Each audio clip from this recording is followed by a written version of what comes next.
ये मीटर बंद पड़े हैं दोनों। उधर भी मार दूसरे। ये दूसरा मीटर इसका, ये भी बंद पड़ा हुआ है।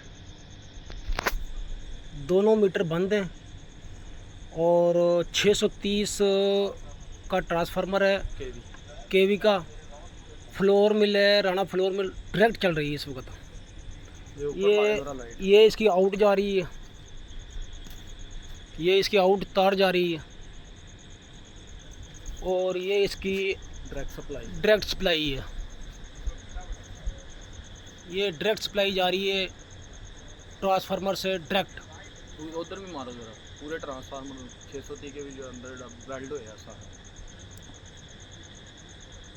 ये डायरेक्ट जा रही है अंदर। गेट से आओ जरा। ये इनका गेट है राणा फ्लोर मिल का और ये फ्लोर मिल चल रही है। ये सारी लाइट चल रही है फ्लोर मिल की, मशीनें अंदर सारी चल रही हैं। ट्रांसफार्मर तो पीजी ला के ये सारी लाइट थले रख, ये सारी फ्लोर मिल डायरेक्ट चल रही है।